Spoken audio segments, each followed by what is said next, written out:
she fancy. Mona Lisa masterpiece. Baik, assalamualaikum warahmatullahi wabarakatuh. Selamat pagi, Bu. Waalaikumsalam, selamat pagi. Dari mana ini? Dari Poltekkes Kemenkes Malang, Ibu. Oh iya, dengan siapa? Nama saya Aisyah Febriani, Bu. Ini teman saya Najwa.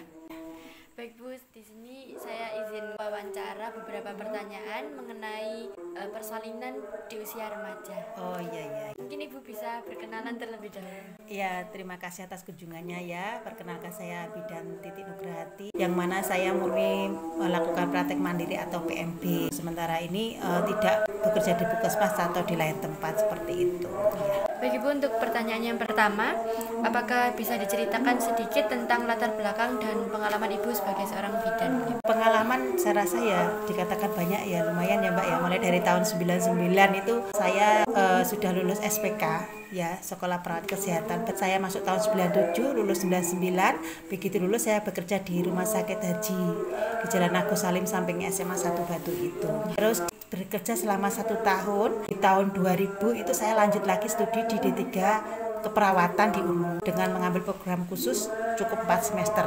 Jadi saya masuk tahun 2002 saya lulus. Kemudian saya balik lagi ke RSHJ mengabdikan diri lagi di sana sampai pada tahun 2005. Kemudian di 2006 itu saya mengambil program pendidikan D3 Kebidanan juga D4 Bidan Pendidik, masuk di tahun 2006 dan lulus di tahun 2010. Setelah lulus dari D4 Bidan Pendidik, saya nyoba terjun di dunia akademik Mbak, tidak lagi di rumah sakit, mencoba pengalaman baru ya, bergabung dengan Stikes Baru Ulum sebagai dosen di situ, mulai dari dosen D3 Kebidanan mulai dari tahun 2010 sampai 2016. Kemudian di 2016 itu saya resign karena faktor ya anak harus punya perhatian dan lain sebagainya seperti itu. Sampai 2016 saya mengajukan izin praktek mandiri sampai sekarang ini. Untuk pertanyaan keduanya, Ibu, apa yang memotivasi Ibu untuk memilih karir di bidang kesehatan maternal dan persalinan ini?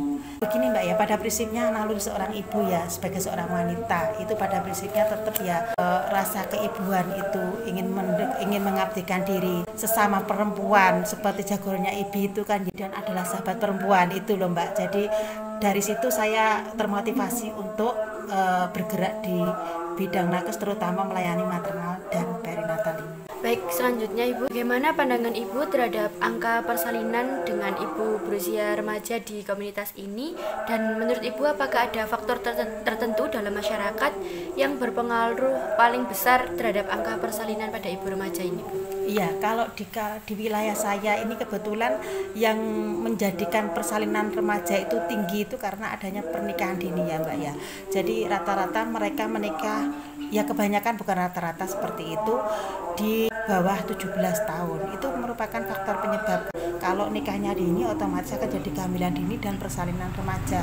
Yang mana sebenarnya faktor lain juga berpengaruh, mungkin kurangnya tingkat pengetahuan mereka tentang KESPRO, tentang kehamilan yang aman dan nyaman itu di usia berapa seperti itu.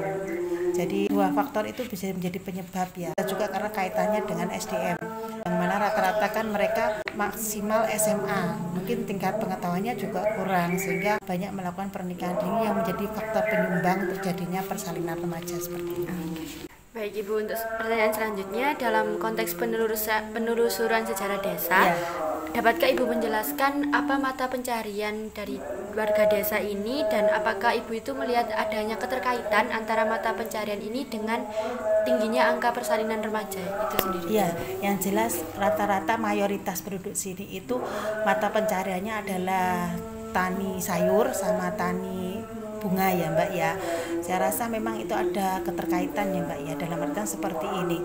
Rata-rata orang komunitas desa dengan mata pencarian petani, entah itu petani sayur, petani bunga, regenerasinya juga seperti itu. Wes pokoknya kamu bisa bertani, bisa menghasilkan uang, bisa menghidupi anak orang, mau nikah monggo seperti itu. Jadi paradigmanya untuk menyekolahkan ke jenjang lebih tinggi itu masih kurang seperti itu. Memang ada yang sudah berpendidikan sampai kuliah, tapi rata-rata ya mereka kembali ngikutin orang tua, mewarisi daripada pekerjaan orang tuanya seperti itu. Jadi mereka kalau sudah punya penghasilan, sudah menghasilkan entah dia sebagai petani bunga maupun petani sayur, sudah punya penghasilan ya mau nikah ya langsung nikah aja tanpa memperhatikan usianya seperti itu. Dan orang tua juga mendukung itu loh Mbak, yang menjadikan faktor utamanya itu kan itu. Jadi ini nanti ada kaitannya dengan kehamilan dini, dengan sumber daya dan juga mata pencarian yang ada itu. Ibu, dalam situasi kehamilan remaja itu kan biasanya ada yang tidak diinginkan atau di luar pernikahan gitu. Betul, ya. betul. Apa ada jenis saran atau layanan khusus yang biasanya diberikan kepada ibu-ibu tersebut? Pada prinsipnya kalau kita sudah menemukan kasus hamil di luar nikah ya, sebagai nakes kita lebih intens untuk melakukan pendekatan pada pasien tersebut ya, karena gini, kadang mereka kan shock, tidak bisa menerima atas kehamilannya itu. Lah, supaya tetap terjaga kesehatan ibu dan janinnya, harus betul-betul kita sebagai nakes untuk melakukan pendekatan, mengawal dia untuk selalu memeriksakan kehamilannya, terusan untuk konsultasi dengan kita, jangan sampai ada pemikiran untuk menggugurkan, karena itu nanti kan pengaruh juga terhadap kesehatannya gitu ya. Meskipun secara teori dengan kehamilan remaja usia kurang itu juga sangat beresiko, tapi kalau mereka ada niatan untuk bekerja tambah semakin beresiko. Berarti penguatan mental baik pada pasiennya maupun keluarganya yang ada dalam satu rumah tersebut untuk mendukung kehamilan tersebut, karena kan sudah terlanjur ya Mbak ya, mau gimana lagi itu ya, tetap kita melakukan pemantauan secara intens. Baik, untuk selanjutnya Bu, biasanya itu kan jika ada anak yang hamil di luar nikah itu terdapat stigma atau diskriminasi gitu Bu dari masyarakat sekitarnya. Itu bagaimana Ibu menanggapi hal tersebut? Kayak dikucilkan gitu ya, iya. Kayak ada apa istilahnya beban sosial gitu ya, mental dan sosial. Ya tetap Mbak, kita lakukan pendekatan kepada keluarganya, terutama yang tinggal satu rumah, terusan tetangga sekitarnya, dalam artian ya memang itu suatu aib, tapi kan tidak harus kita mensikapinya dengan mengucilkan seperti itu. Ibu hamil di luar nikah itu kan juga butuh dukungan ya, jadi jangan terlalu didiskriminasikan.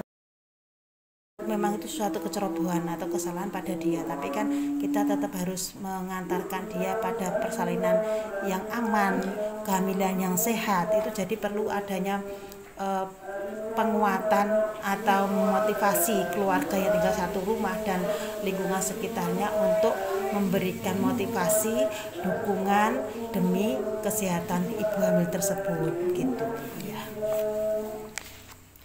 Selanjutnya Ibu, bagaimana Ibu melakukan pemantauan dan evaluasi terhadap perkembangan kehamilan dan persalinan pada ibu usia remaja, terutama yang memiliki resiko tinggi?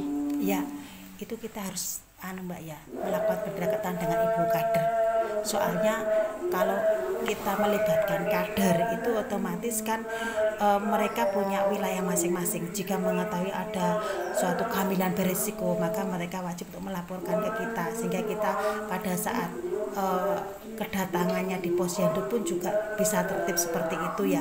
Ini memang peran kader sangat penting di sini, yang mana untuk menggiring mereka selalu melakukan pemeriksaan kita, sehingga kita bisa mengevaluasi, bisa melihat perkembangan ibu dan janinnya, kesehatan ibu dan janinnya, sehingga tidak sampai jatuh pada tahap resiko tinggi. Apalagi kalau memang sudah diketahui adanya resiko tinggi ya, di screening skor Pujiro HIT misalkan, oh ibu ini resiko tinggi ya, kita perlu kolaborasi melakukan rujukan untuk dikonsultasikan dengan dokter kandungan seperti itu. Tujuannya biar apa, persalinan nanti aman, selamat gitu ya.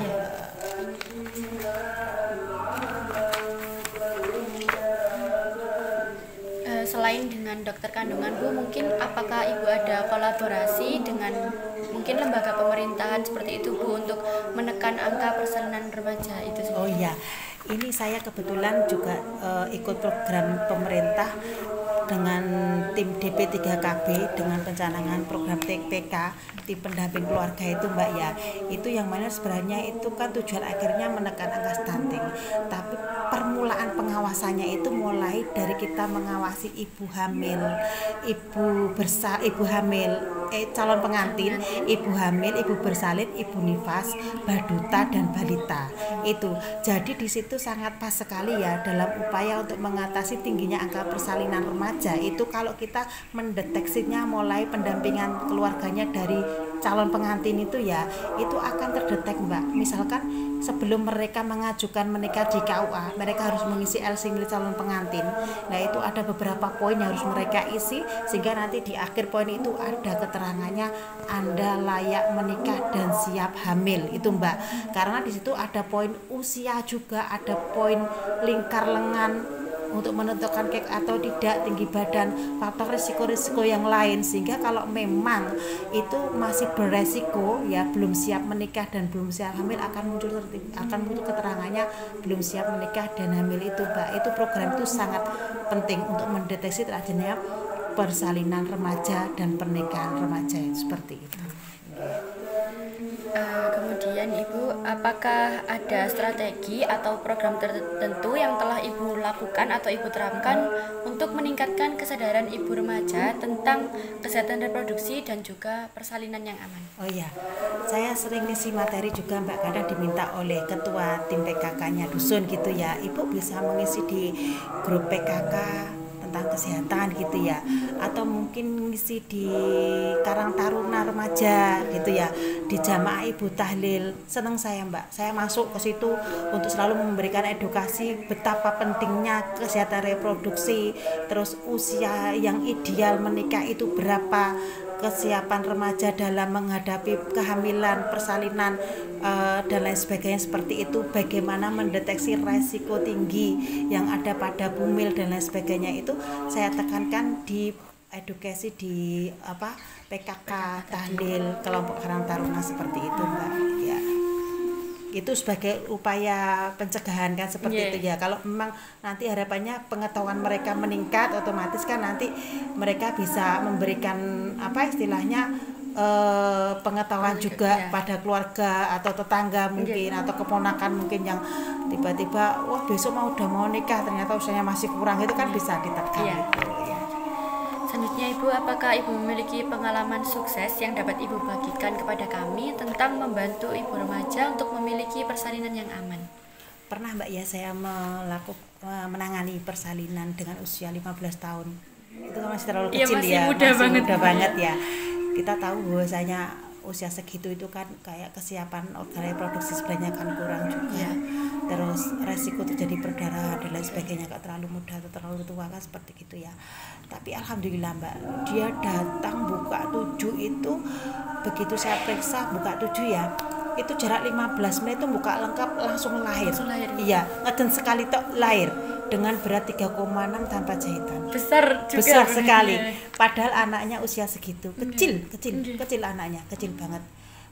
Tapi ya alhamdulillah lancar. Ya, cuma kan kita sebagai nakes tuh ya agak dakdikduk juga ya. Karena dari usia segitu, terus berat janinnya juga segitu besarnya, tapi alhamdulillah lancar. Tapi setelah lahir itu saya berikan penguatan secara mentalnya, menghadapi jadi seorang ibu dan lain sebagainya, itu Mbak yang terpenting di situ kan. Kemudian untuk pertanyaan yang terakhir Ibu, apakah ada pesan atau saran yang ingin Ibu sampaikan kepada seluruh remaja di luar sana terkait dengan kesehatan reproduksi dan juga persalinan di usia remaja itu? Iya, jangan pernah bosan selalu update ilmu tentang kesehatan reproduksi, apa itu seks yang aman gitu ya. Bolehlah kita itu akses dari internet seperti itu ya, tapi kan kita perlu filtrasi ya, karena kadang info di internet itu belum tentu juga kebenarannya. Baiknya tetap aja kalau ada suatu hal, suatu permasalahan, mereka untuk selalu konsultasi dengan nakes terdekat gitu ya, selalu meningkatkan value-nya tentang ilmu pengetahuan, bagaimana sih seks yang aman, bagaimana sih usia reproduksi itu yang benar dan lain sebagainya, kapan seseorang itu dikatakan siap secara mental maupun secara kesehatan untuk menikah, terusan hamil dan bahkan bersalin seperti itu kan. Nah kalau dari penguatan edukasi tentang Kespro itu kuat, penguatan edukasi tentang seks yang aman itu di usia berapa dan lain sebagainya, mereka kan akan paham sehingga tidak melakukan seks dini sehingga menyebabkan kehamilan dini, persalinan juga terlalu muda itu ya.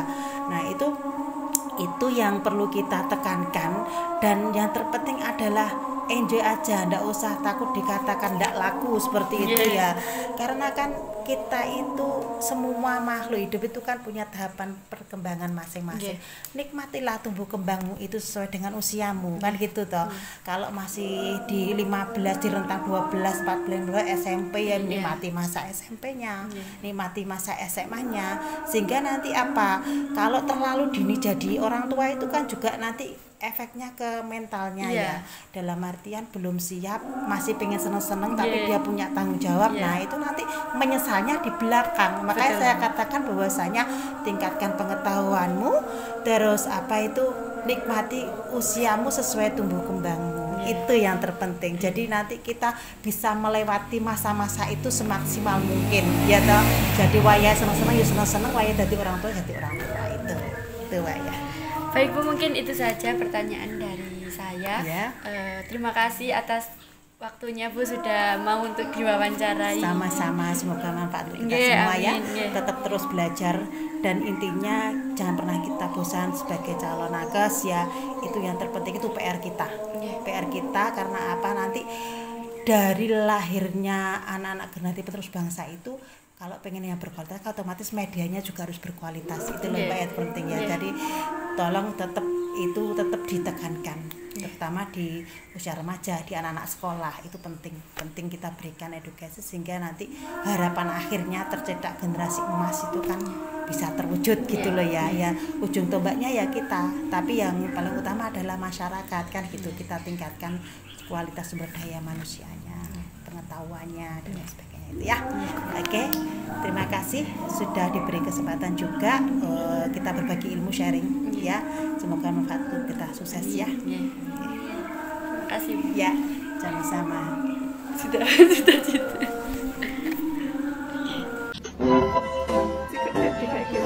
Semua buah guys.